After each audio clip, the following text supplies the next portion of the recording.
Hello, Louisa with you again, and today I would like to talk to you about project documentation. There is hardly anyone who likes dealing with paperwork. However, we cannot deny its helpfulness, especially on complex projects with multiple stakeholders and conflicting priorities.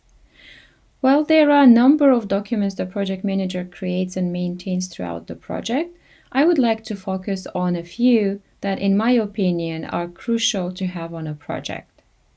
Let me start with a project charter. It is one of the most important project documents because it contains important project information, such as project name, project sponsors, business owners, responsible managers, and a project manager, as well as WBS number and work package number. Besides that, project charter has information about project goals, objectives, project scope, assumptions, any known risks, project budget, project resources, and project timeline.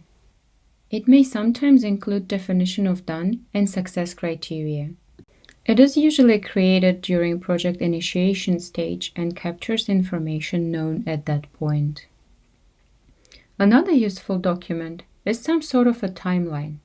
It can be as simple as a list of milestones with the dates in an Excel document. It will help you keep track of how the project is progressing.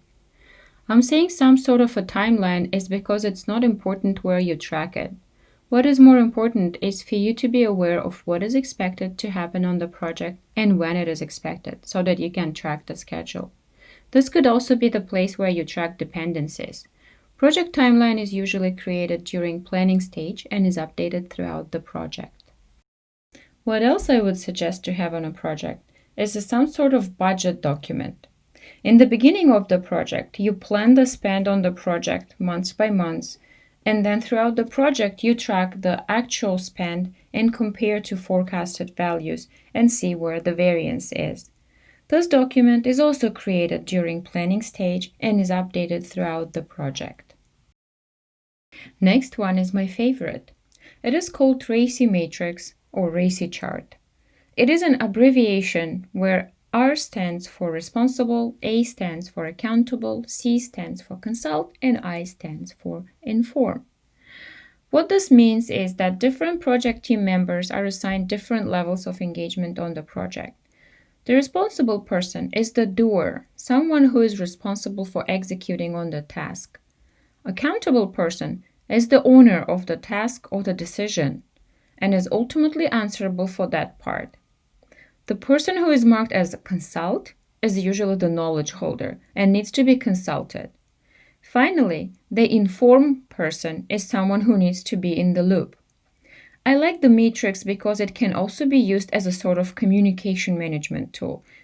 Next one can be considered as a group of documents, but it might as well be tracked in one document in separate tabs.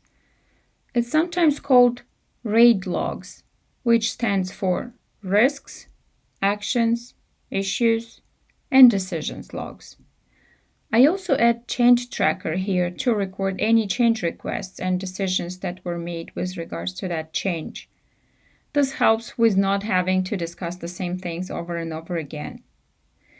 Usually this document is created during execution phase, and I will talk about it in more detail in my next video. And lastly, the lessons learned log.